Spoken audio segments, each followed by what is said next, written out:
Hello students, welcome to magnet brains Hindi. मेरा नाम है अवनीश त्रिपाठी। स्टूडेंट्स, कक्षा 12 भूगोल का जो इंपॉर्टेंट चैप्टर हम देख रहे हैं यानी कि पार्ट 8 परिवहन एवं संचार, ट्रांसपोर्ट एंड कम्युनिकेशन, उसका एक और इंपॉर्टेंट टॉपिक आज देखेंगे। वो है जल परिवहन यानी वाटर ट्रांसपोर्ट, जो बेहद इंपॉर्टेंट और किसी भी तरह की दुनिया की अर्थव्यवस्था हो वहां की एक महत्वपूर्ण इकोनॉमिक एक्टिविटी मानी जाती है। स्टूडेंट्स, मैग्नेट ब्रेन्स हिंदी एक ऐसा प्लेटफॉर्म है जहां पर घर बैठे आप कक्षा 6 से 12 तक की सारी शिक्षा, किसी भी स्टेट बोर्ड से आप पढ़ाई कर रहे हो या सीबीएसई बोर्ड से पढ़ाई कर रहे हो, बिल्कुल निःशुल्क प्राप्त कर सकते हैं सभी विषयों की। एक खास बात कि इसमें एक या दो सब्जेक्ट, टॉपिक या कोई चैप्टर पढ़ने के बाद आपको पेड सब्सक्रिप्शन लेने के लिए नहीं बोला जाएगा। कोई भी इन्वेस्टमेंट आपको नहीं करनी है। ऑल टुगेदर ये फ्री एजुकेशन का प्लेटफॉर्म है, निःशुल्क शिक्षा का एक मंच है। तो स्टूडेंट्स, इसके साथ जुड़कर अपनी परीक्षा को और बेहतरीन स्ट्रांग बनाइए ताकि आपके अच्छे नंबर आए और आप अपने बेहतर फ्यूचर में अच्छा नंबर ला सकें। ठीक है स्टूडेंट्स, तो इसी इंपॉर्टेंट मैसेज के साथ स्टार्ट करते हैं आज का टॉपिक, और वो टॉपिक है जल परिवहन यानी कि वाटर ट्रांसपोर्ट। देखिए, जब मैंने ये चैप्टर स्टार्ट किया था तभी मैंने आपको बताया था कि जो कम्युनिकेशन और ट्रांसपोर्ट का पूरा मामला है यानी परिवहन और संचार का पूरा मामला है, ये सेवा या सर्विस सेक्टर का महत्वपूर्ण भाग है। हमने जब प्राथमिक क्रियाएं देखी थी तो हमने देखा कि सारी प्राइमरी एक्टिविटीज किससे रिलेटेड थी, कृषि से, खनन से, भोजन संग्रहण और आखेट से, इन सारी चीजों से, मधुमक्खी पालन, पशुपालन, पशुचारण, ये सारी चीजें प्राथमिक क्रियाओं का भाग थी। जब हम द्वितीय क्रियाकलाप की तरफ आए तो हमने विनिर्माण या मैन्युफैक्चरिंग की चर्चा की, और अब हम तृतीय क्रियाकलाप को पार कर चुके हैं जो ऑल टुगेदर सेवाओं, सर्विसेज की बात करता है, और उसी में अगला चैप्टर हम पढ़ रहे हैं परिवहन और संचार, तो एक तरह से तृतीय क्रियाकलाप का हिस्सा है। अब परिवहन की चर्चा हम शुरू कर चुके हैं विभिन्न टॉपिकों से कि कैसे एक जगह से दूसरे जगह मनुष्यों को और सामानों को ले जाया जाता है, तो परिवहन का भाग बनता है। उसके फिर हमने अलग अलग तरीके के आयाम देखे, अलग तरीके के साधन या प्रकार देखे। उसी में एक प्रकार आज हम देखेंगे जल परिवहन, जिसको हम कहते हैं वाटर ट्रांसपोर्ट। अब देखिए, जल परिवहन जो है ये पूरी दुनिया में एक तरह से कह सकते हैं कि वाणिज्य और व्यापार का एक बहुत ही इंपॉर्टेंट, या अगर मैं कहूं कि रीढ़ की हड्डी है तो ये गलत नहीं होगा। आज दुनिया भर में चाहे जितना विकास हो गया हो, जितना भी आपने रोड ट्रांसपोर्ट, मोटर ट्रांसपोर्ट, वायुयान, रेल मार्ग को विकसित कर लिया हो, लेकिन आज भी जो वाटर ट्रांसपोर्ट या जल परिवहन है उसका जो इंपॉर्टेंस है, उसका जो महत्व है, ज्यों का त्यों बना हुआ है। जल परिवहन का सीधा मतलब है कि जल मार्गों के द्वारा सामानों का या मनुष्यों का आवागमन। आप देखते हैं समुद्र में, टीवी में कई बार आप देखते हैं कि बड़ी बड़ी पानी की जहाजें, इस तरह के बड़े बड़े कार्गो शिप्स जो होते हैं वो पानी की जहाजों के रास्ते एक जगह से दूसरे जगह जाते हैं। पूरी दुनिया 7 महाद्वीपों में या 7 कॉन्टिनेंट्स में बटी हुई है। इसके अलावा जो कम से कम 5-6 ऐसे कॉन्टिनेंट हैं, मतलब 7 कॉन्टिनेंट में कम से कम 6 ऐसे कॉन्टिनेंट, अगर आप अंटार्कटिका को छोड़ दें, जहां पर दुनिया की पॉपुलेशन या की जनसंख्या निवास करती है, जहां पर शहर है, गांव है, देश हैं। और ये सारे जो दुनिया के देश हैं एक दूसरे से, जो व्यापार से जो जुड़े हुए हैं, उस व्यापार को जारी रखने में जल परिवहन का महत्वपूर्ण भाग है। अगर भारत की खोज भी की वास्को डी गामा ने तो जल परिवहन के रास्ते से ही की। अमेरिका की खोज की गई कोलंबस द्वारा तो जल परिवहन के द्वारा ही की गई। और फिर जो पूरा उपनिवेश काल और पूरा कॉलोनिज्म, अंग्रेजी शासन, जितना भी दुनिया भर का आप इतिहास पढ़ते हैं, वो पूरा जल मार्ग के द्वारा ही देखा गया, जल मार्ग के द्वारा ही किया गया, नेवी शिप के माध्यम से किया गया। उस समय इस तरह के जहाजों का विकसित नहीं था कि तुरंत आ जाए चले जाए, तो पानी के जहाजों का ये इतिहास रहा है। न सिर्फ ये शिप्स की बात अगर आप करें, उसके पहले अगर आप प्राचीनतम काल से भी देखें तो जल परिवहन में नाव को बनाना, छोटे छोटे बेड़ों को बना कर एक जगह से दूसरी जगह जाना, ये बड़ा कॉमन रहा है। पहले के अगर आप शहरों को देखें, पहले के बड़े बड़े नगरों को देखें, आप भारत में ही देख लीजिए, उज्जैन, अवंतिका जो पूरा पार्ट था, उसके अलावा जो बनारस है, प्रयागराज है, नॉर्दर्न इंडिया के बड़े बड़े जो शहर है, बंगाल, कोलकाता देख लीजिए, ये सब क्या है, आपको ज्यादातर दिखाई देंगे नदी के किनारे बसे हुए हैं। पटना को आप देख लीजिए, पाटलिपुत्र राजधानी हुआ करती थी मगध में, वो नदियों के किनारे बसी हुई है। इसका प्रमुख कारण ये था स्टूडेंट्स कि भाई आपको 2 चीजें बड़ी आवश्यक हैं। एक तो जल यानी कि वाटर आपके पास होना चाहिए। दूसरी आवश्यक बात यह होती है कि उसमें परिवहन करने के लिए, एक जगह से दूसरी जगह जाने के लिए मार्ग बना होता था, क्योंकि लोग पहले गाड़ी घोड़ा इतना नहीं होता था तो जल मार्ग से आराम से चले जाते थे।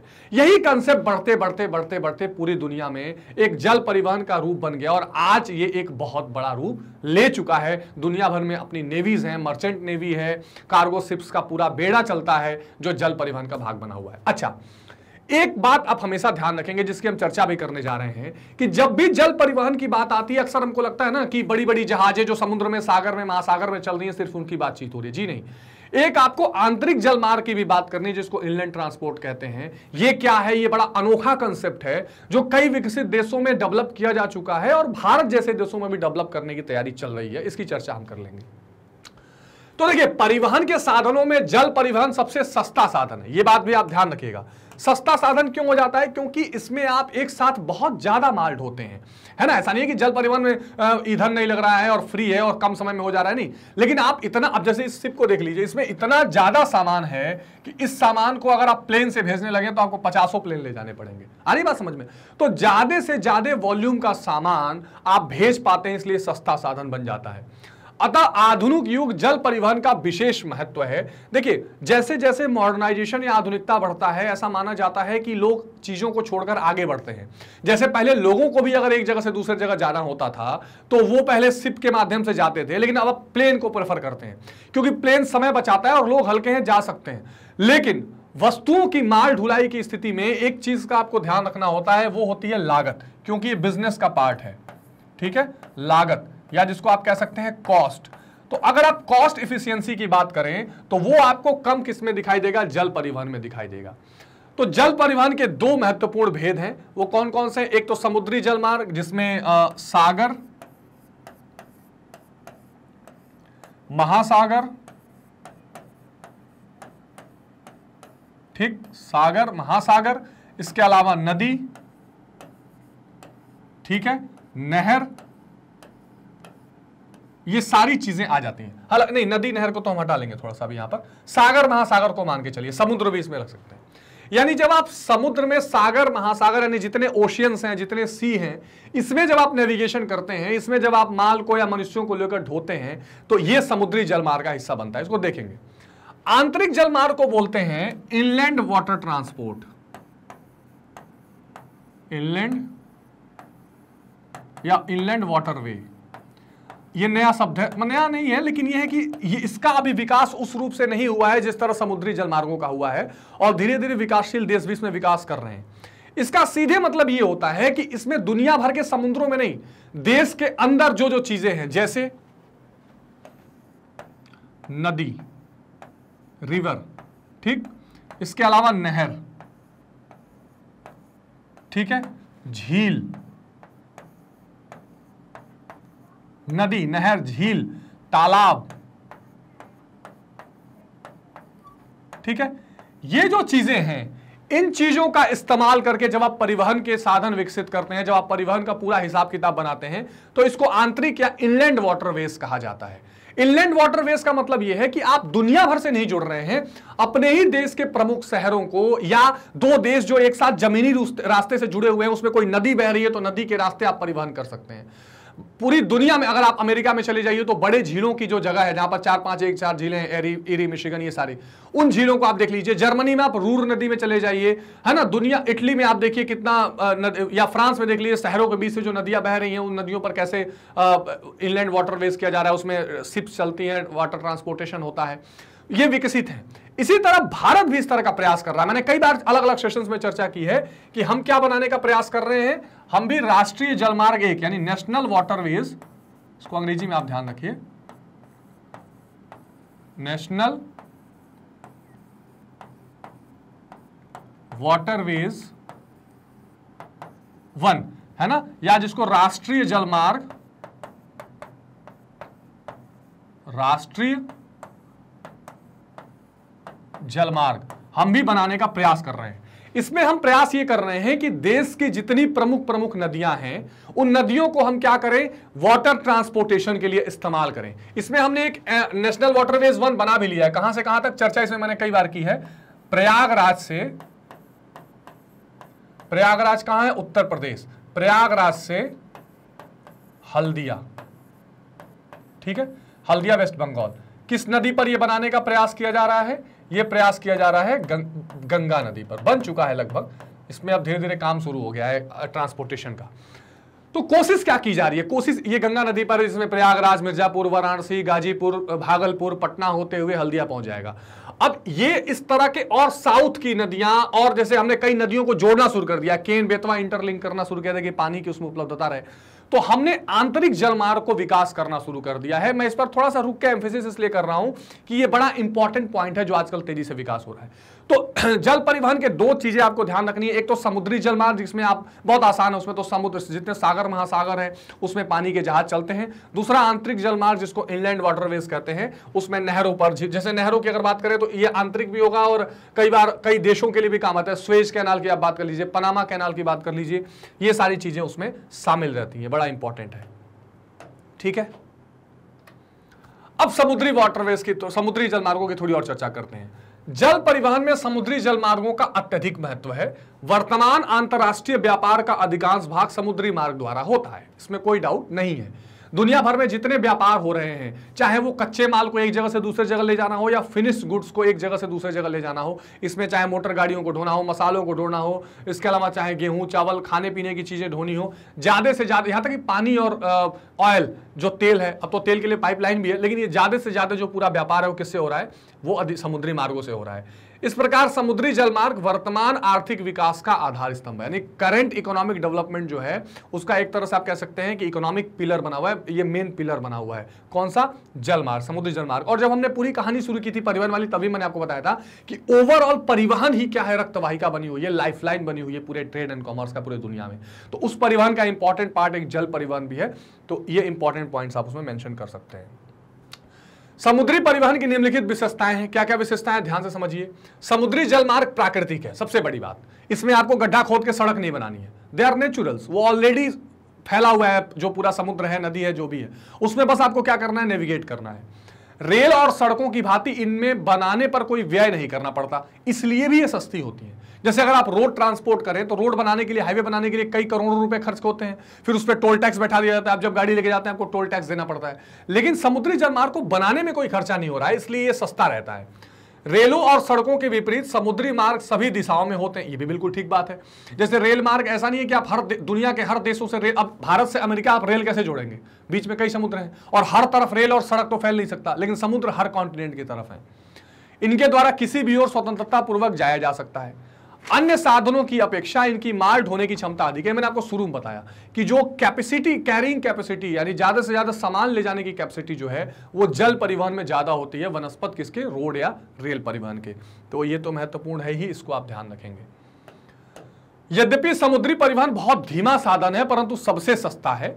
हाँ, यह है कि टाइम टेकिंग थोड़ा है पर सस्ता है, क्योंकि उसमें बल्क से सामान जाता है और आप आसानी से भेज सकते हैं। समुद्री मार्ग स्वतंत्र होते हैं, कोई भी देश इसका उपयोग कर सकता है। हालांकि एक चीज आप ध्यान रखेंगे कि समुद्र, जैसे हम स्थल परिवहन को किलोमीटर में नापते हैं, ऐसे ही जो जल मार्ग होते हैं ना, तो जल मार्गों को हम किस में नापते हैं, जल मार्ग की जो दूरी है वो नापी जाती है nautical miles, NM, nautical miles में।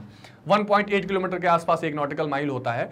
और जो 12 नॉटिकल माइल्स होता है ना, 12 नॉटिकल माइल, ये घरेलू जल माना जाता है, घरेलू वाटर, डोमेस्टिक वाटर, घरेलू जल क्षेत्र। ठीक, ये मैं थोड़ा सा आपको इंफॉर्मेशन ऐड कर देता हूं। इसके अलावा जो 12 माइल से 200 नॉटिकल माइल्स है, इसमें हम क्या मानते हैं, इसको हम एक तरह से एक्सक्लूसिव इकोनॉमिक जोन मानते हैं। ठीक है, यहां भी एक्सक्लूसिव इकोनॉमिक जोन में क्या होता है, कई देशों का इस पे आधिपत्य हो सकता है, सब लोग इसको यूज कर सकते हैं। लेकिन 200 नॉटिकल माइल्स के बाद की जो पानी होता है ना, वो इंटरनेशनल वाटर या अंतरराष्ट्रीय जल होता है, उस पर किसी का हक नहीं होता, वो फ्री माना जाता है। ठीक है, तो ये थोड़ा सा एक छोटा सा है, आप जान सकते हैं। तो समुद्री मार्ग स्वतंत्र होते हैं, कोई भी इसका उपयोग कर सकता है। 12 नॉटिकल माइल्स तक तो मान के चलिए आपके देश का है, वो उसमें कोई घुस भी नहीं सकता। 200 नॉटिकल माइल्स में एक्सक्लूसिव इकोनॉमिक जोन है, उसमें आर्थिक क्रियाएं की जा सकती हैं। और जो उसके बाद का एरिया होता है वो पूरा अंतरराष्ट्रीय जल होता है, तो कोई भी उसका उपयोग कर सकता है और उस पर किसी एक का बस नहीं चलता। ये इंपॉर्टेंट जानकारी थी जिसको आप ध्यान रखेंगे। अब देखिए, जैसा मैं पहले ही कह रहा था कि जल परिवहन के दो भेद हैं। समुद्री जलमार्ग अंतरराष्ट्रीय व्यापार में सहायक है। आंतरिक जलमार्ग जो झील, नहर और नदियों द्वारा होता है। ठीक है, इसको पहले बता दिया कि अगर जैसे मान लीजिए आप ये देख सकते हैं, ये किसी नहर या झील का आप दृश्य देख सकते हैं, एक ये समुद्र में हो रहा है और ये एक इंटरनल में हो रहा है, जहां पर छोटी छोटी चीजें जा सकती हैं। इसकी 2-3 जरूरतें होती हैं, 2-3 इसके शर्तें होती हैं, उस पर चर्चा करेंगे कि क्या क्या चीजें आंतरिक जलमार्ग के लिए महत्वपूर्ण है। अब एक पॉइंट इंपॉर्टेंट आता है कि समुद्री जल परिवहन को प्रभावित करने वाली दशाएं कौन कौन सी हैं, कौन कौन से फैक्टर हैं जो समुद्री परिवहन को अफेक्ट करती हैं। तो वर्तमान समय में प्रत्येक देश के पास समुद्र तट का होना समुद्री परिवहन के विकास के लिए बड़ा आवश्यक है।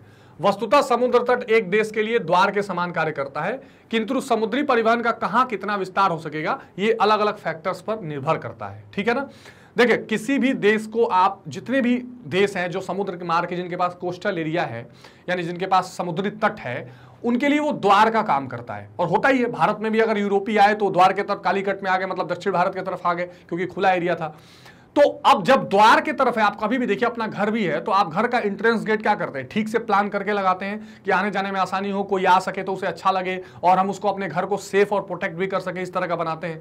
तो बाकी जो देश हैं उनको भी अपने समुद्री मार्गों को ठीक से विस्तार से डेवलप करना होता है, बंदरगाह लगाने होते हैं, सुरक्षा के दृष्टि से ठीक करना होता है और कई फैक्टर्स इसमें काम आते हैं। तो किन किन बातों पर निर्भर है उसका विकास? जो समुद्र तट हिम से जम जाते हैं वहां परिवहन अवरुद्ध हो जाता है, ये बात तो है। देखिए, ऐसे कई समुद्र तट होंगे जहां पर बर्फ जम जाएगी। तो आपने वो टाइटैनिक मूवी देखी होगी, उसमें आइसबर्ग होता है, जो बर्फ जमा होता है जाकर उसमें शिप लड़ जाता है। तो जो समुद्र में जो जमे हुए बर्फ वाला एरिया रहेगा वहां पर थोड़ा परिवहन कम होगा। जिन तटों पर कोहरा और धुंध छाई रहती है वहां भी परिवहन में रुकावट आती है, नॉर्मल है। जिन समुद्रों में हिमखंड बहकर आते हैं वहां भी परिवहन कम रहता है। हिमखंड यानी बड़े बड़े बर्फ के टुकड़े। अधिकांश समुद्री मार्ग ऐसे बंदरगाहों से गुजरते हैं जहां उन्हें ढोने के लिए पर्याप्त माल और यात्री मिलते हैं। यानी ये तीन चीजें तो इंपॉर्टेंट हैं कि वहां पे बर्फ का टुकड़ा ना हो, बहुत धुंध ना हो। इसके साथ साथ एक बात और इंपॉर्टेंट है, समुद्री मार्ग वहां विकसित होगा जहां से गुजरते गुजरते कुछ माल ढोने के लिए मिल जाए। अब ऐसा स्थान है जहां पर कोई देश ही नहीं है, उधर समुद्री मार्ग क्या विकसित होगा? तो माल मिल जाए, यात्री मिल जाए, जिससे ऑपरेशन कॉस्ट जो है शिप की चलने की वो आसान या सस्ती हो जाए। तो इन चीजों पर निर्भर करेगा कि वहां समुद्री मार्ग विकसित होंगे या नहीं। जलयान बहुधा ऐसे बंदरगाहों से गुजरते हैं जहां कोयला लेने की सुविधा होती है। जिन बंदरगाहों पर कर कम होते हैं, आयात अच्छा एक ये ध्यान रखिएगा, कोयला जहां पर मिल जाएगा इजीली, वो शिप ऑपरेशन में जरूरी है, वहां से वहां पर जलयान होते हैं। और जहां पर आयात निर्यात संबंधी सरकारी प्रतिबंध कम होते हैं। आपको पता है कि जब कोई भी बंदरगाह पर पानी का जहाज आता है तो वहां इंपोर्ट एक्सपोर्ट ड्यूटीज लगती हैं, एक्साइज ड्यूटीज दुनिया भर की होती हैं। इसके अलावा कई तरह के चेकिंग्स होती हैं। तो जितना ये प्रोसेस सरल होगा, जितना ज्यादा इजी कोऑपरेटिव होगा, उतना ज्यादा वहां पर बाहर के जहाज ज्यादा आएंगे, है ना। और जितनी ज्यादा उनको सुविधाएं अच्छे से प्रदान की जाएंगी। यानी आप कह सकते हैं कि इसमें दो चार चीजें सब इसमें प्रभावित करने वाली रहेंगी। एक तो रहेगा भौगोलिक फैक्टर, है ना, जल मार्गों के विकास के लिए।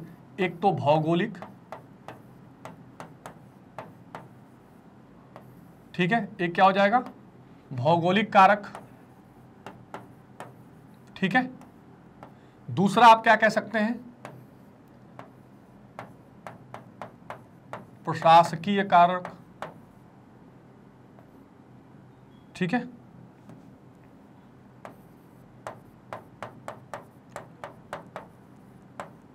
प्रशासकीय यानी एडमिनिस्ट्रेटिव कारक, ठीक है। तीसरा आर्थिक कारक, ठीक। ये वो कारक हैं जो जल मार्गों के विकास में काम आएंगे। भौगोलिक कारक यानी वो ऐसे समुद्र क्षेत्र वाले इलाके जहां पर हिमखंड ना बह रहे हो, बर्फ ना जम रही हो, धुंध ना हो रही हो, फ्रेश इलाका हो। प्रशासनिक कारक यानी वहां पे ज्यादा कर के लिए ज्यादा परेशान ना किया जा रहा हो, जो गवर्नमेंट की एडमिनिस्ट्रेशन सुविधा है वो ठीक हो। तीसरा आर्थिक कारक यानी कि वहां पर माल ढोने, उस जगह पर माल ढोने के लिए मिल जाए, लोगों के आवागमन के लिए यात्री मिल जाए। ये सारी चीजें जितनी ज्यादा बेहतर दिखाई देंगी, जल मार्गों का विकास उतनी तेजी से होगा। जैसे अगर आप आंतरिक जल मार्गों की भी बात करें तो वो नदियां जो अच्छे अच्छे शहरों से होकर गुजरती हैं, वो उनको ज्यादा जल मार्गों की तरह विकसित किया जाएगा अपेक्षाकृत की दूसरे जल मार्गों के, ठीक है। तो एक तो ये समझ में आ गया। अब हम आते हैं इंपॉर्टेंट पॉइंट पर। तो ये हमने जलमार्ग की पूरी कहानी देख ली कि जलमार्ग क्या होते हैं और कितने तरीके के होते हैं, एक समुद्री एक आंतरिक। अब देख लेते हैं संसार के कुछ महासागरीय मार्ग, कुछ इंपॉर्टेंट वो मार्ग जो कि सी रूट्स के तौर पर इस्तेमाल होते हैं। अब ये देखिए पूरी दुनिया का मैप है। ये है उत्तरी अमेरिका, आप सबको पता है। ये है दक्षिणी अमेरिका। उत्तरी अमेरिका के देशों को अगर आप समझना चाहें तो जैसे उसमें ऊपर कनाडा है, अमेरिका है, मैक्सिको है, बीच में पनामा कैनल बना हुआ है, ठीक। इसके अलावा दक्षिण अमेरिका में कौन कौन से देश हैं, गेना, फ्रेंच गियाना, ये सारे देश हैं यहाँ पर। उसके अलावा यहाँ पर देश है Ecuador, Suriname, Chile, Peru, Uruguay, Paraguay, Bolivia, Brazil, Venezuela, ये कोलंबिया, ये सारे देश दक्षिणी अमेरिका में हैं। अफ्रीका में तो बहुत सारे देश आपको पता है, बोत्सवाना, साउथ अफ्रीका, चाड, कांगो, सोमालिया, है ना, जिम्बाब्वे, केनिया, ये सारे देश हैं। ऊपर माले, ऊपर मोरक्को, अल्जीरिया, लीबिया, इजिप्ट, है ना, ये सारे देश हैं ऊपर। इसके अलावा आप यूरोप में आ जाइए तो इसमें खास करके आपको पश्चिमी यूरोप की बार बार चर्चा आती है। पश्चिमी यूरोप में जैसे इंग्लैंड है, स्कैंडिनेवियन कंट्री जितनी, फिनलैंड और ये नॉर्वे, ये सारे देश तो हैं ही ऊपर। इसके अलावा फ्रांस है, जर्मनी है, स्पेन है, स्विट्जरलैंड है, ये सारे देश हैं। इधर रूस है, ये बीच में मध्य एशियाई देश हैं, अरब कंट्रीज, ठीक। ये यहाँ पर अपना प्यारा भारत, ये ऑस्ट्रेलिया और ये आप कह सकते हैं कि दक्षिण पूर्वी एशिया।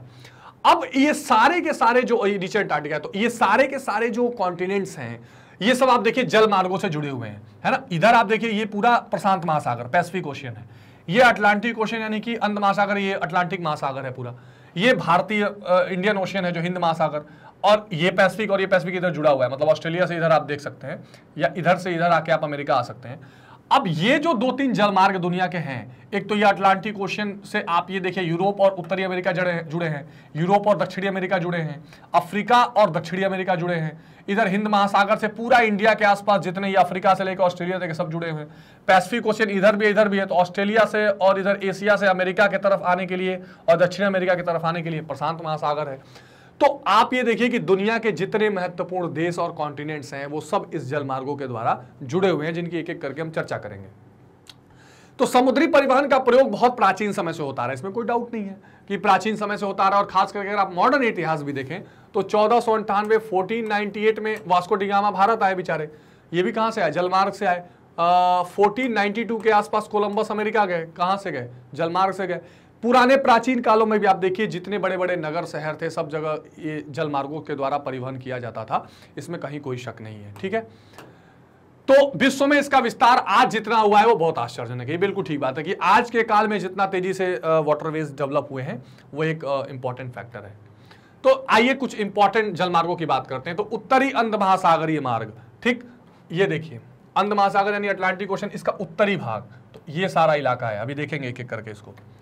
उत्तरी प्रशांत महासागरीय मार्ग यानी पैसिफिक, इसको नॉर्दर्न अटलांटिक ओशियन कह सकते हैं, इसको नॉर्दर्न पैसिफिक ओशियन मार्ग कह सकते हैं। उत्तम आशांतरीय मार्ग, दक्षिण अंध महासागरीय मार्ग, दक्षिण अंध यानी इसी अटलांटिक का दक्षिण नीचे वाला मार्ग, ये भी इंपॉर्टेंट है, ठीक है।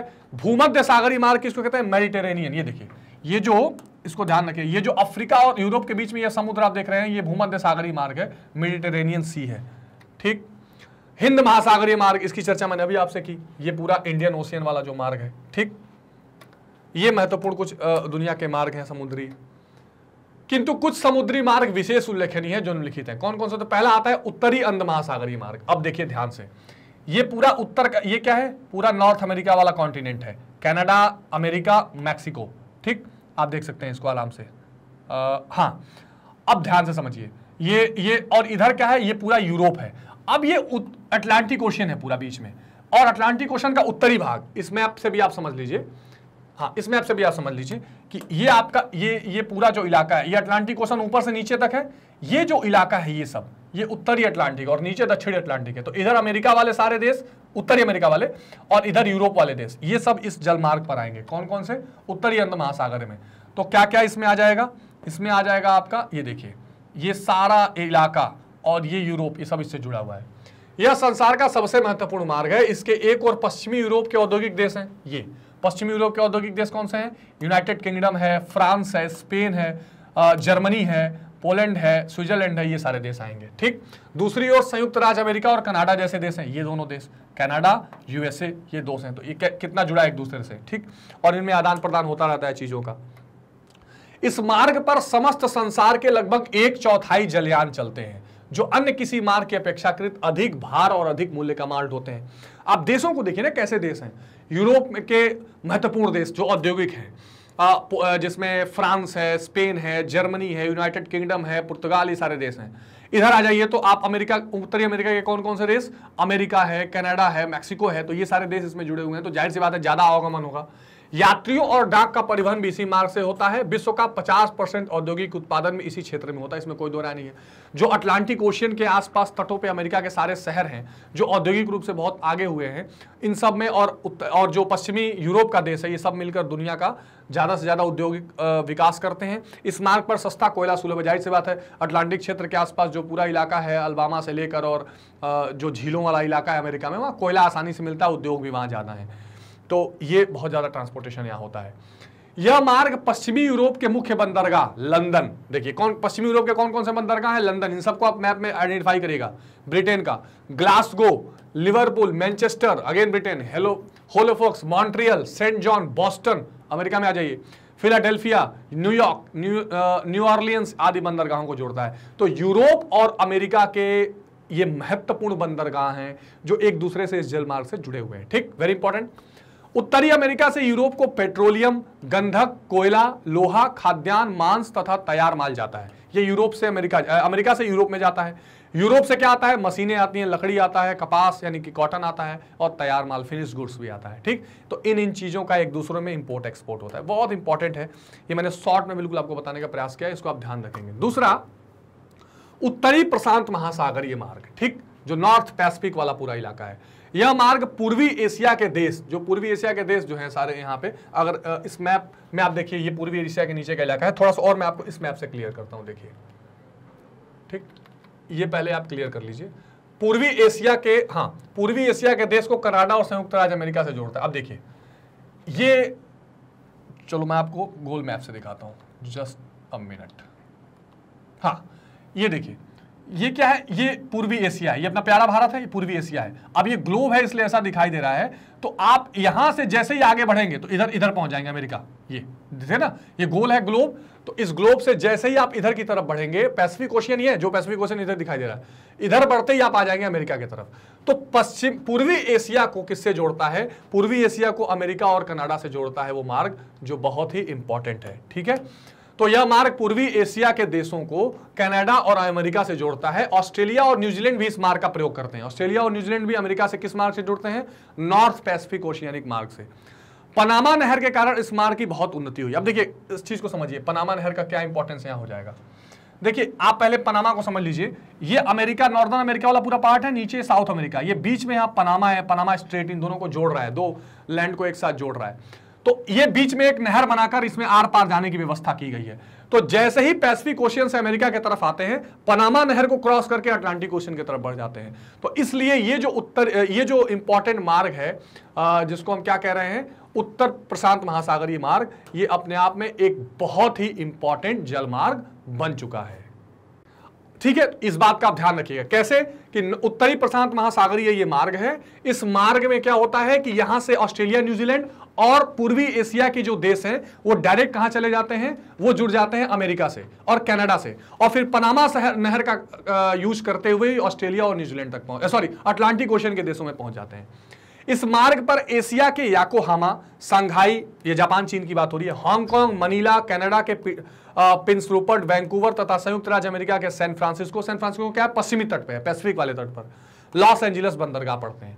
ठीक है, यानी जाहिर सी बात है कि अमेरिका कनाडा के जो पश्चिम वाले हिस्से हैं, ठीक, और इधर पूर्वी एशिया वाले जो देश हैं, ये एक दूसरे से जुड़े हुए हैं। आ रही है बात समझ में, क्लियरली आ रहा है, बिल्कुल टेंशन मत लीजिए। इसको मैप पे भी आइडेंटिफाई करिए और मैप सेशन में अलग से भी आपको कराऊंगा, तो इसको विजुअलाइज करते हुए आप चलेंगे। ठीक है, उत्तम आशा, Cape of Good Hope route. अब देखिए, ये क्या है, ये पूरा अफ्रीका का कॉन्टिनेंट है और यहां नीचे है केप ऑफ गुड होप। तो पहले क्या होता था कि यूरोप या इन देशों को अगर एशिया की तरफ जाना है तो घूम के यहां से आते थे और यहां भारत पहुंचते थे। इसको केप ऑफ गुड होप कहते हैं। पहले इसका बहुत इस्तेमाल होता था, तब तक जब तक कि स्वेज कैनाल नहीं बना। ये देखिए, ये अरब वाले देश हैं, ये रेड सी ऊपर होते हुए यहां छेद करके स्वेज कैनाल बना दिया गया है। तो अब डायरेक्ट लोग यहां से इधर आ जाते हैं, लेकिन स्वेज कैनाल से पहले इसका बहुत इस्तेमाल होता था।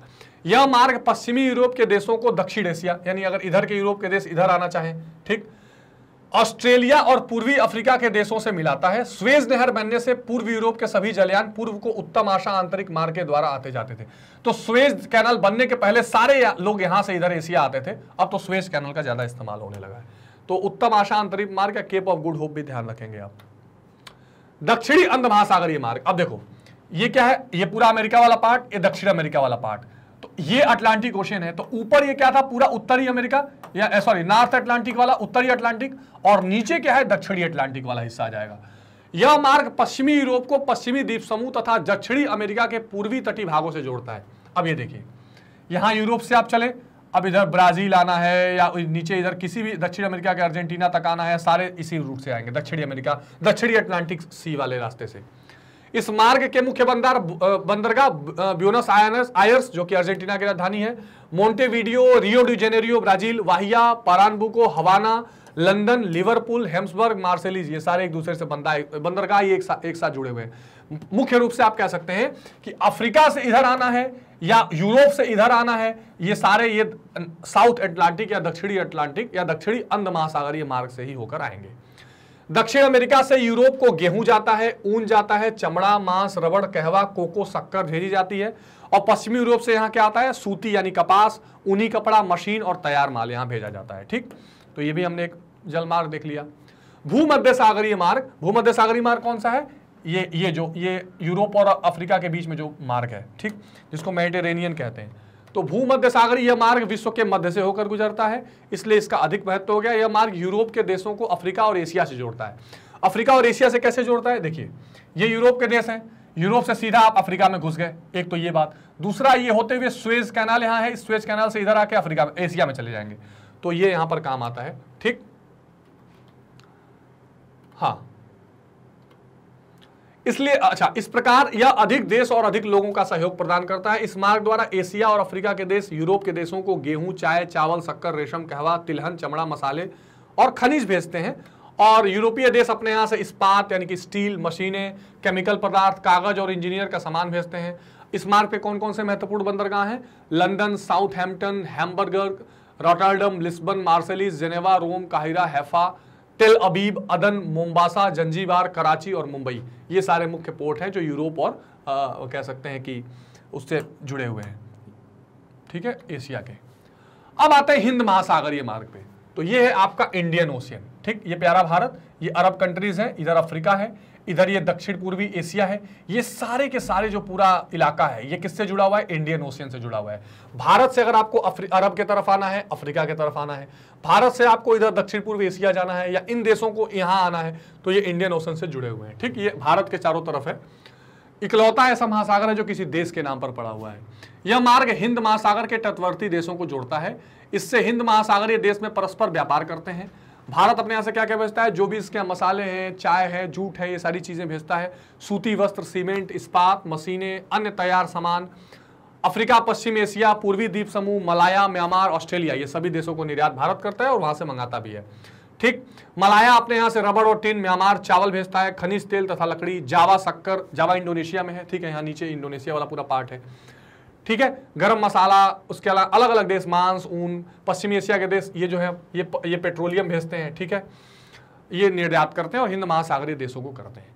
तो इंडियन ओशियन के साथ क्या क्या तट लगे हुए हैं ये आपको ध्यान में रखना है कि जैसे भारत इसके पूरे कोस्ट पर है, ये दक्षिण पूर्वी एशिया के कोस्ट हैं, ये पश्चिमी एशिया और अफ्रीका का कोस्ट है, ये सारे देश, यहाँ पे मेडागास्कर आइलैंड है, ये सारे देश अपने आप में क्या है, कोस्टल एरिया से जुड़े हुए हैं जो एक दूसरे को इंपोर्ट एक्सपोर्ट करते हैं और ये प्रमुख देश इससे जुड़े हुए हैं। ठीक है जी, हिंद महासागर ये इंपॉर्टेंट है एग्जाम के लिए क्योंकि आपके देश से संबंधित है। कोलकाता, चेन्नई, अब देखिए भारत के जो इंपॉर्टेंट पोर्ट्स आपको दिखाई देंगे, तो यहाँ पे कोलकाता दिखाई देगा। ठीक है, यहाँ चेन्नई आपको दिखाई देगा, ये सारे इंपॉर्टेंट जो मुंबई यहाँ पर दिखाई देगा, है ना।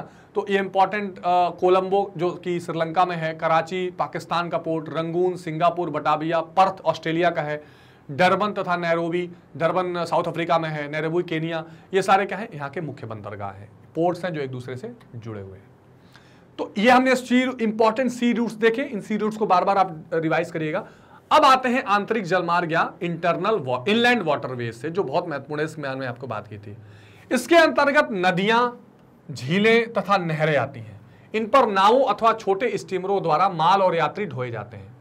प्राचीन काल में नदियां यातायात का मुख्य साधन रही हैं, आज भी इनका महत्व कम नहीं हुआ है, इसमें कोई डाउट नहीं है। विकसित देशों में तो आजकल झीलों और नदियों को नहरों द्वारा जोड़कर उनका अधिकतम उपयोग किया जा रहा है, ये बहुत इंपॉर्टेंट है। जो डेवलप कंट्रीज हैं उन्होंने क्या किया है कि नहरों को, कैनल्स को झीलों से जोड़ दिया है, नदियों से जोड़ दिया है, उसमें पानी ज़्यादा आ जाता है। पानी जब ज़्यादा आ जाता है तो, क्योंकि देखो जो इनलैंड वाटरवेज है ना, उसका एक प्रमुख चैलेंज या दिक्कत ये रहती है कि उसमें सिल्टिंग हो जाती है, उसमें बहुत ज़्यादा रेत जम जाएगी, उसमें गहराई भी तो होनी चाहिए, कम से कम 10 से 12 मीटर की गहराई चाहिए, 40-50 मीटर की चौड़ाई चाहिए, तब वहाँ पर शिप्स या नाव इस तरह से आराम से गुजर सकते हैं। तो ये करने का प्रयास किया जा रहा है कि उसमें पानी रहे। ठीक है, किंतु ऐसी नदियां और नहरें तथा झीलें ही परिवहन के लिए विशेष उपयोगी हैं, जिनमें क्या क्या होनी चाहिए, पर्याप्त गहरी हो। ठीक, उसमें क्या होना चाहिए, डीपनेस होनी चाहिए, जल का प्रवाह निरंतर हो, यानी हमेशा उसमें जल बहता रहे, पर्याप्त चौड़ी और घुमावदार ना हो, यानी चौड़ी भी हो और बहुत ज्यादा बेंडिंग ना हो तो शिप नहीं घूम पाएगी। प्रवाह मार्ग मंद ढाल वाला हो, ऐसा नहीं कि बहुत तेज ढलान हो। बाढ़ और दलदल और हिम यानी बर्फ से मुक्त हो। नदी मार्ग उन्नत कृषि और बड़े व्यापार, औद्योगिक उन्नति तथा सघन जनसंख्या वाले इलाके से गुजरे। ऐसा ना हो कि ऐसी नदी है कि 500 किलोमीटर तक कोई शहरी नहीं है, कोई आने जाने वाला ही नहीं है, तो ऐसे मार्ग इनलैंड वाटरवेज के लिए बेहतर नहीं होते हैं। तो ये सारी चीजें अगर कंडीशंस फुलफिल होंगी, अगर आपके सामने क्वेश्चन आ जाता है कि आंतरिक जल मार्ग को विकसित करने के क्या क्या पर्याप्त कारण होने चाहिए, तो आप इन चीजों को बता सकते हैं। ठीक है, अब प्रमुख नदी मार्ग की थोड़ी बात कर लेते हैं। तो उत्तरी अमेरिका के नदी मार्ग अगर आप देखें तो इसमें क्या क्या जाएगा, इस महाद्वीप में सेंट लॉरेंस, मिसिसिपी, मिसौरी तथा ओहियो नदियां मुख्य हैं। सेंट लॉरेंस में मुहाने से लेकर बड़ी झीलों तक जलयान चलते हैं। बड़ी झीलें हैं, इरी वाला, ये सारे जो झीलें हैं, ये सारी झीलें इसमें आती हैं। ठीक है, इन झीलों से और नदियों से कनेक्टिविटी है जो अमेरिका में आती हैं, तो ये नदियों का आप ध्यान रखेंगे। मिसिसिपी और मिसौरी नदियों का मार्ग संयुक्त राज्य अमेरिका का बड़ा ही महत्वपूर्ण मार्ग है। ओहियो नदी में नावें चलती हैं। मिसिसिपी नदी के द्वारा संयुक्त राज्य अमेरिका के भीतरी मध्य भाग का संबंध मैक्सिको की खाड़ी से स्थापित हो गया। तो देखिए, गल्फ ऑफ मैक्सिको है, ठीक है, दक्षिण अमेरिका और उत्तरी अमेरिका के बीच में, वहां से मिसिसिपी रिवर से वहां तक लोग पहुंच जाते हैं। तो आप छोटी छोटी नाव से बड़े बड़े बंदरगाहों तक सामान पहुंचा के समुद्र में भेज सकते हैं। ये एग्जाम्पल है इसका। दक्षिण अमेरिका के नदी मार्ग, दक्षिण अमेरिका में कौन कौन से, अमेजन जैसी नदियां हैं। तो इस महाद्वीप में अमेजन, पैराना, पराग्वे, ओरिनिको तथा मेडलिना नदियां मुख्य हैं। अमेजन इस महाद्वीप की सबसे बड़ी नदी है, इसमें कोई डाउट ही नहीं है। सॉरी। अफ्रीका में देखिए तो नील बहुत बड़ी नदी है जो लेक विक्टोरिया से होकर, यहाँ से देखिए लेक विक्टोरिया से निकलती है, फिर ब्लू लाइन नील यहाँ से आती है, दोनों मिलकर इजिप्ट तक जाते हैं। तो एक तो ये इंपॉर्टेंट नदी है जो बहुत महत्वपूर्ण है। ठीक है, इसमें नील केवल डेल्टाई क्षेत्र में नावें चलाने योग्य है, इसका शेष भाग उबड़ खाबड़ होने से बेकार है। तो नील नदी में ज्यादा नहीं हो पाता है, बल्कि कांगो नदी में वहां ज्यादा होता है। नाइजर और उसकी सहायक बेनू नदी में 1440 किलोमीटर तक जहाज चलते हैं। तो कुछ नाइजर रिवर्स हैं जो महत्वपूर्ण रूप से चलती हैं। देखिए, ये नाइजर रिवर आपको इस पार्ट में मिल जाएंगे। ठीक है, यहाँ पर काफी चलता है। वोल्टा रिवर है यहाँ पे, ये बीच में कांगो रिवर है। ठीक है, जाम्बेजी रिवर यहाँ आप देख सकते हैं, लिम्पू रिवर, ऑरेंज रिवर जो दक्षिण अफ्रीका बोत्सवाना के आसपास है। ठीक है, ये सारी नदियां हैं वहां पर। ठीक, इस नदी द्वारा बड़ी मात्रा में, एक चीज आप ध्यान रखेंगे कि किस कॉन्टिनेंट में किस नदी की बात हो रही है, चर्चा में कर रहा हूं, उसको बार बार रिवाइज करके नोट डाउन करेंगे। तो थोड़ा सा वाटरवेज को आप बता सकते हैं उस नदी को लेकर कि इस नदी पर वहां पे इनलैंड वाटरवेज रहता है। तो देखिए, तो इस नदी पर कौन सी नदी की चर्चा हम कर रहे थे, नाइजर और उसकी सहायक बेनू नदी। इस नदी पर बड़ी मात्रा में ताड़ की गिरी और ताड़ का तेल ढोया जाता है, इसलिए इसको तेल की नदी भी कहते हैं। किस नदी को, नाइजर नदी को। टीन, कपास और चमड़ा आदि वस्तुएं खूब ढोई जाती हैं। कांगो नदी अफ्रीका की सबसे बड़ी नदी है इनलैंड वाटरवेज के लिए। ठीक है, आंतरिक जलमार्गों के लिए। यूरोप में अगर आप चले जाइए तो यूरोप में खास करके जो राइन नदी है, ठीक है, जो रूर नदी वाला इलाका है, ये सारे इंपॉर्टेंट है। इस नदी की यूरोप में बड़ी सुविधाएं हैं। यहाँ पर राइन देखिए, Rhine, Danube, Seine, Loire, Basel, ओरार्डो, नीपर और वोल्गा आदि नदियां बहुत महत्वपूर्ण है। ये सारी नदियां आपको दिख जाएंगी। देखिए, ये ड्नाइपर है, डॉन है, वोल्गा रिवर आप देख लीजिए। ठीक है, ये पूरा यूरोप का मैप है और इसको आप कंट्री वाइज भी जरूर प्रैक्टिस करिए, मैं कराऊंगा बाद में भी। राइन रिवर आप देख सकते हैं, है ना। तो जर्मनी के इलाके के आसपास सारी नदियां, इसमें से राइन यातायात की दृष्टि से सर्वाधिक महत्वपूर्ण है। यह विश्व की सबसे व्यस्त नदी है, सबसे बिजिएस्ट नदी राइन रिवर को मानते हैं। इसके द्वारा भारी मात्रा में लोहा, इस्पात, कोयला, खाद, कपास, अनाज और तैयार औद्योगिक सामान ढोया जाता है। इस नदी से होने वाले व्यापार में कोयले का विशेष स्थान है। इस कारण इस नदी को कोयला नदी या कोल रिवर भी कहा जाता है। किसको, राइन रिवर को। बहुत बहुत इंपॉर्टेंट पॉइंट्स है, ये ध्यान रखेंगे। डेन्यूब यूरोप की महत्वपूर्ण नदी है। यह नदी जर्मनी, ऑस्ट्रिया, हंगरी, चेक गणराज्य और रोमानिया आदि देशों से होकर बहती है। इस कारण यह अंतरराष्ट्रीय नदी है। कौन सी, डेन्यूब। तो यूरोप की दो नदी आपको ध्यान रखनी है, राइन रिवर जिसको हम कोल रिवर कहते हैं, डेन्यूब जिसको हम इंटरनेशनल रिवर कहते हैं क्योंकि कई देशों से होकर ये गुजरती है। ठीक, समझ में आ गया। उत्तर अमेरिका का हमने देखा मिसिसिपी जैसे रिवर्स, दक्षिण अमेरिका में देखा कौन से, अमेजन जैसे रिवर, अफ्रीका में हमने देखा कांगो, नाइजर, नील जैसे नदी। ठीक, यूरोप में हमने क्या देखा, डेन्यूब, राइन जैसे रिवर, वोल्गा जैसे रिवर। एशिया में बात करें तो दो तीन इसमें इंपॉर्टेंट है। भारत की नदियां जैसे गंगा, सतलज, ठीक है, सिंध पाकिस्तान में। इस महाद्वीप में चीन, भारत के नदी मार्गों का विशेष सुविधाएं हैं। चीन में हांगहो, यांगटी, सिक्यांग नदियां यहाँ पे महत्वपूर्ण है। भारत में गंगा, यमुना, ब्रह्मपुत्र, नर्मदा, ताप्ती, गोदावरी, कृष्णा और कावेरी, ये सारी महत्वपूर्ण नॉर्थ से साउथ तक की नदियां हैं। जो नदियां इनलैंड वाटरवेज के लिए महत्वपूर्ण हैं, यानी कि जल की सुविधा प्रोवाइड करने के लिए महत्वपूर्ण है और पूरे कृषि सारे पर्पजेस के लिए यूज की जाती है। खैर, हमको तो ट्रांसपोर्ट की नहीं से देखना है। और इन सभी नदियों पर राष्ट्रीय जलमार्ग बनाने की योजना चल रही है, जिसमें से एक गंगा पर शुरू भी किया जा चुका है। तो इन नदियों से कपास, जूट, चाय, अनाज, कोयला आदि वस्तुएं ढो जाती हैं। म्यांमार में इरावदी नदी में चावल, लकड़ी, पेट्रोलियम और अन्य खनिज की खूब ढुलाई होती है। पाकिस्तान में सिंधु तथा इराक में दजला, फरात नदियां हैं। मंचूरिया में आमूर नदी एक महत्वपूर्ण नदी है। तो ये सारे नदियों के महत्वपूर्ण उदाहरण हैं, आपको बहुत ध्यान रखना। इरावदी नदी की बहुत चर्चा आती है, ठीक है, तो म्यांमार में इरावदी नदी है, इसको आप ध्यान रखेंगे। अभी हमने इसकी डिस्कशन किया है। हाँ, ये म्यांमार में इरावदी नदी, ठीक है। मैं आपको रिवर्स का अलग एक सेशन लेने वाला हूं, वो तो फिजिकल ज्योग्राफी का पार्ट है, लेकिन फिलहाल आप इन चीजों को ट्रांसपोर्टेशन के हिसाब से याद करके चलिए। ऑस्ट्रेलिया में देख लीजिए, तो ऑस्ट्रेलिया का कहना है कि ऑस्ट्रेलिया में ज्यादातर ट्रांसपोर्टेशन कोस्टल एरियाज में होगा। ये बाकी सारी एरिया ज्यादातर यहाँ पे रेगिस्तानी पाए जाते हैं। तो यहाँ पर जो जलमार्ग हैं, आपको इसमें डार्लिंग नदी बहुत महत्वपूर्ण है इस इलाके में, ठीक है। जो यातायात के योग्य है, इसमें गेहूं, ऊन, मांस, लोहा, कपास, ये चीजों की ढुलाई की जाती है। तो ऑस्ट्रेलिया के हिसाब से इन चीजों में। अब थोड़ा सा नहरों की बात कर लेते हैं। नहरों में जो दो महत्वपूर्ण नहरें हमें देखनी है, एक तो स्वेज कैनाल। नहर क्या है? देखिए, नहर जनरली आर्टिफिशियल होती है। हम क्या करते हैं कि बड़े बड़े जो पानी के स्रोत हैं, जैसे कि सागर महासागर हो गया या नदी हो गया, उससे काट कर एक लिंक बना देते हैं, जिससे पानी छोड़ते हैं, और उस पानी को चाहे आप कृषि के लिए यूज कर लीजिए या ट्रांसपोर्टेशन के लिए यूज कर लीजिए। तो जल मार्गों के, जैसे आप ये एग्जाम्पल देख लीजिए, यह लग रहा है कि बिल्कुल बनाया हुआ है और यहां पर हमने इस रास्ते पानी छोड़ दिया। जल मार्गों के अंतर्गत आजकल जहाजी नहरों का महत्व हो गया है। ऐसी जहाजी नहरें विभिन्न नदियों, खाड़ियों, समुद्रों को मिलाने अथवा झीलों को मिलाने के लिए बनाई जाती है। कई बार ऐसा भी होता है कि जैसे मान लीजिए कि यहाँ एक नदी बह रही है, एक नदी यहाँ बह रही है, बीच में जमीन है, तो यहां से एक पतली नहर बनाकर इसको इसमें जोड़ दिया जाता है, ताकि यहाँ का पानी इसमें या यहाँ का पानी इसमें, या यहाँ से ट्रांसपोर्टेशन यहाँ से यहाँ होकर निकल जाए, ठीक। तो इसको जो रिवर लिंकिंग प्रोजेक्ट, नदी जोड़ो अभियान एक भी चल रहा है भारत में, इंपॉर्टेंट नदी जोड़ो अभियान, ये ध्यान रखेंगे आप, ठीक।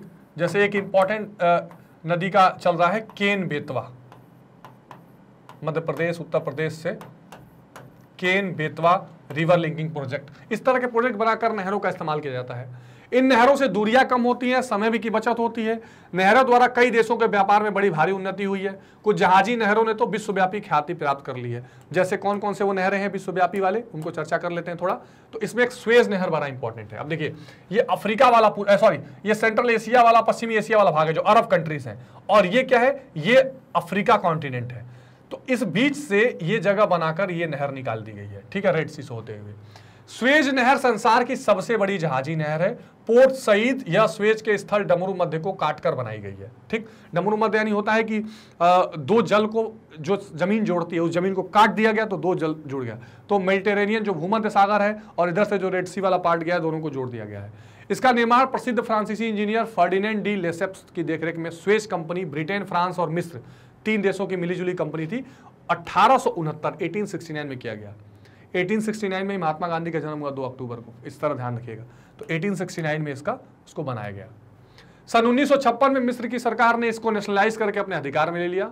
इसके निर्माण में उस समय 1 लाख या 18 कितना है, इकाई, दहाई, सैकड़ा, हजार, 10,000, लाख, 10 लाख करोड़, 1 करोड़ 80 लाख पाउंड खर्च हुए थे। स्वेज नहर पोर्ट सईद, ये ध्यान रखिएगा, पोर्ट सईद से स्वेज तक 156 किलोमीटर लंबी है, 50 मीटर चौड़ाई और गहराई 11 मीटर है, ठीक, ध्यान रखेंगे। इसकी ये थोड़ी कमी भी बताई जाती है कि इसकी चौड़ाई उतनी पर्याप्त नहीं है जितनी होनी चाहिए, इसलिए कभी कभी दिक्कतों का भी सामना करना पड़ता है। इसके लाभ क्या है? स्वेज मार्ग के निर्माण का विश्व व्यापार और विश्व राजनीति पर गहरा प्रभाव पड़ा है। स्वेज नहर से अफ्रीका, एशिया और ऑस्ट्रेलिया के लिए नवीन मार्ग खुल गया है। पिछली शताब्दी में किसी भी भौतिक परिवर्तन संबंधी मानवीय प्रवास ने राष्ट्रों के भागों को इतना नहीं प्रभावित किया जितना इसने किया है। यानी अगर आप कई सदियों में कुछ फिजिकल चेंजेस को देखें, कुछ फिजिकल बदलाव करके विकास करने को देखें, तो जितना स्वेज कैनल को बनाने के बाद चेंज हुआ है पैटर्न इकोनॉमी का या ट्रेड का, उतना शायद ही किसी को हुआ। मतलब बहुत सक्सेसफुल ये प्रोजेक्ट रहा, जिससे पूरी दुनिया के जहाज एक दूसरे से जुड़ते हैं। क्या होता है ना, यूरोप से सीधे मेडिटेरेनियन सी और वहां से सीधे अफ्रीका के रास्ते सीधे एशिया में घुस जाते हैं। तो पहले केप ऑफ गुड होप्स, पूरा अफ्रीका को घूम के आना पड़ता था। इस नहर के निर्माण से यूरोप और एशिया के मध्य एक नवीन छोटा मार्ग खुल गया है। किसके बीच? यूरोप और एशिया के बीच। स्वेज के कारण भारत और ब्रिटेन के बीच दूरी कम हो गई है। स्वेज मार्ग संसार के मध्य से होकर गुजरता है और विश्व को 3/4 जनसंख्या का परिवहन की आवश्यकता को पूरी करता है। यह मार्ग एशिया, अफ्रीका, ऑस्ट्रेलिया के घने आबाद भागों से गुजरता है और इस प्रकार व्यापार और वाणिज्य के विकास के लिए बहुत इंपॉर्टेंट है। ठीक, आ गई बात समझ में? तो ये इसके लाभ ध्यान रखेंगे। स्वेज मार्ग विश्व का सर्वाधिक महत्वपूर्ण व्यापारिक मार्ग है। इसके द्वारा विश्व का 15% व्यापार होता है। सुएज मार्ग के निर्माण से जहां पूर्वी और पश्चिमी देशों के बीच दूरी कम हुई है, वहां समय और धन की भारी बचत हुई है।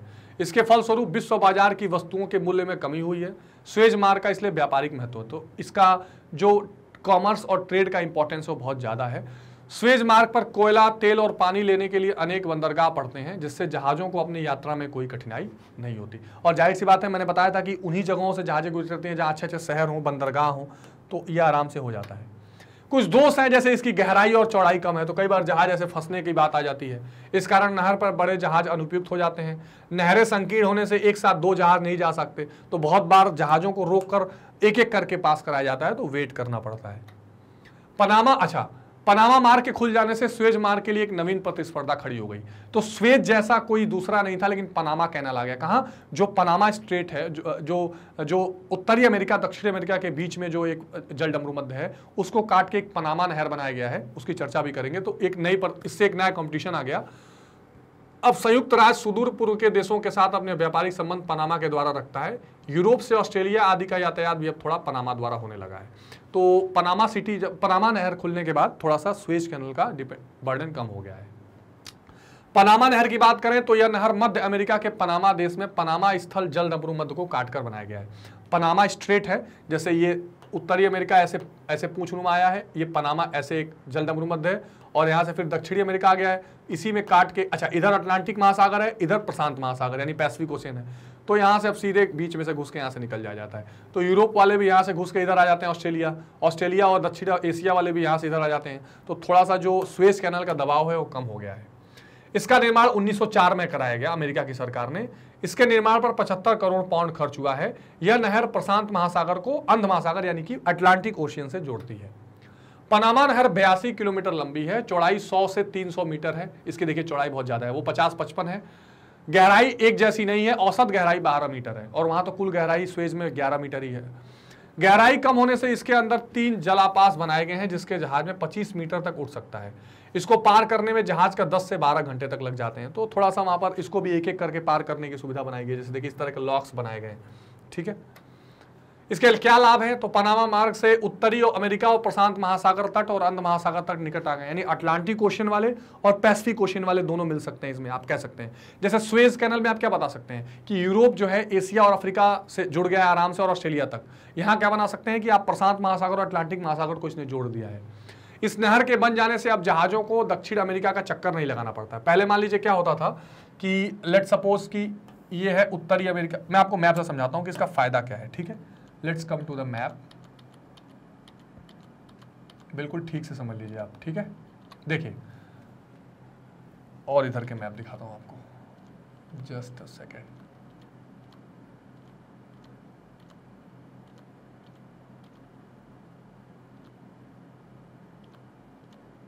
Late me go to the map.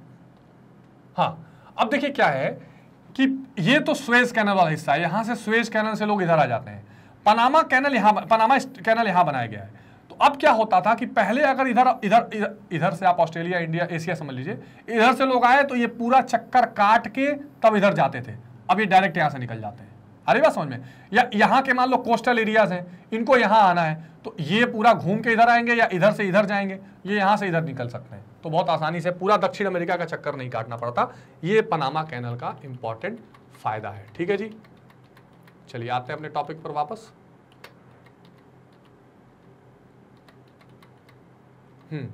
तो ये आप इसको ध्यान रखेंगे, ठीक है। इस नहर के बन जाने से अब चक्कर नहीं लगाना पड़ता। संयुक्त राज्य अमेरिका के पूर्वी और पश्चिमी तटों के बीच 11 किलोमीटर की दूरी कम हो गई, ये महत्वपूर्ण है। परिणाम स्वरूप संयुक्त राज्य अमेरिका के पूर्वी और पश्चिमी तटों के बीच अंतर्राष्ट्रीय व्यापार तेजी से बढ़ गया है। इस नहर से दक्षिणी अमेरिका के व्यापार को भी बड़ा लाभ पहुंचा है। दक्षिण अमेरिका के प्रशांत महासागरीय तट और उत्तरी अमेरिका के अंध महासागरीय तट के बीच की दूरी कम हो गई, यानी पैसिफिक ओशन और अटलांटिक ओशन के जो कोस्टल एरियाज की दूरी थी वो कम हो गई है। न्यूयॉर्क और वैल्पराइसो के मध्य 1000 किलोमीटर की दूरी कम हुई है, और इन दोनों क्षेत्रों के व्यापार में अभूतपूर्व विकास हुआ है। पनामा मार्ग ने उत्तरी अमेरिका और दक्षिणी अमेरिका के पश्चिमी तटों को काफी हद तक निकट ला दिया है, तो इसमें कोई दो राय नहीं है। इसके भी दोष हैं कि जल तल में भिन्नता है, कहीं ज्यादा गहराई है, कहीं कम गहराई है, तो इस नहर से गुजरने में दिक्कत होती है।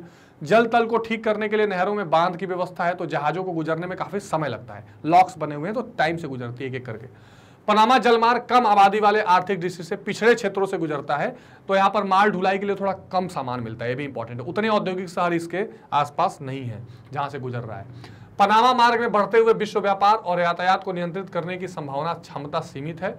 विशाल व्यापारिक जहाजों को नहर से गुजरने में कठिनाई होती है। ये महत्वपूर्ण है कि जो बड़े बड़े विशाल जो जहाज हैं वो अभी इतना ठीक से इधर से नहीं गुजर पा रहे हैं, और बंदरगाह भी इस इलाके में कम है, जो इसके लिए एक चैलेंज बने हुए हैं।